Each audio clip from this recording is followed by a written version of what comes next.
দূরত্ব বাড়ালে কেন? অবহেলার কারণে। আঘাত দেয়নি তো তোমায়?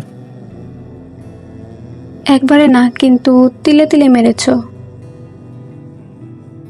কিন্তু আমি তো তোমায় ভালোবাসি। যে ভালোবাসার মূল্য দিতে জানে না, সেই ভালোবাসা দিয়ে কি হবে? তাহলে কি চলে যাবে? আমি নিচে থেকে যেতে চাইনি, তুমি আস্তে আস্তে আমাকে চলে যেতে বাধ্য করেছ। তুমি আমায় আর ভালোবাসো না।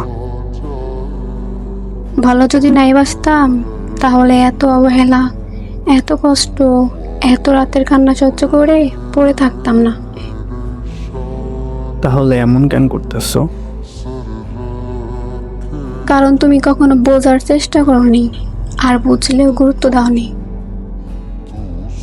আচ্ছা তাহলে যাও, আমি নিজেকে বুঝিয়ে নেব। ভালো থেকো। তুমি এখন মুক্ত আকাশের পাখি, যেখানে খুশি উড়ে বেড়াও। তোমার উপর আর আমার কোনো অধিকার নেই।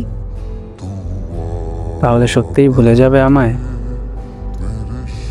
যদি ভুলতে পারতাম, তাহলে অনেক আগেই চলে যেতাম। এত আঘাত, এত যন্ত্রণা, এত অবহেলা বুকে নিয়ে কেউ অপেক্ষা করে না। তাহলে আজ কেন শেষ করে দিচ্ছ? কারণ আজ বুঝে গেছি, তুমি মুখে না বললেও তোমার নীরবতা বলে দিয়েছে আমাকে আর তোমার প্রয়োজন নেই।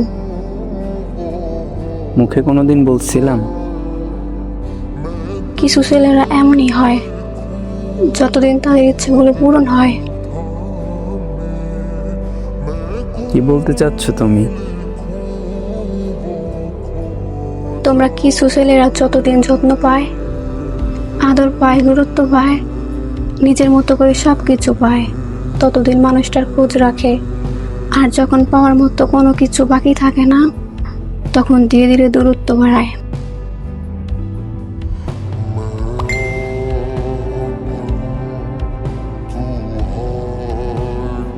কথাগুলো বলতে চাইনি, জানো, অনেক মেয়ে একসময় বুঝতে পারে তার অনুভূতি, তার ভালোবাসা, তার আদর যত্ন, তার সময় কোনো কিছু নিয়ে নেওয়ার পর হঠাৎ করেই সে আগের মতো প্রয়োজনীয় থাকে না।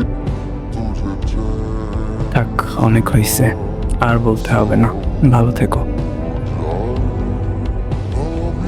তুমিও ভালো থেকো। আমি শুধু চেয়েছিলাম ভালোবাসার মানুষটা ভালোবাসার মূল্যটা বুঝুক।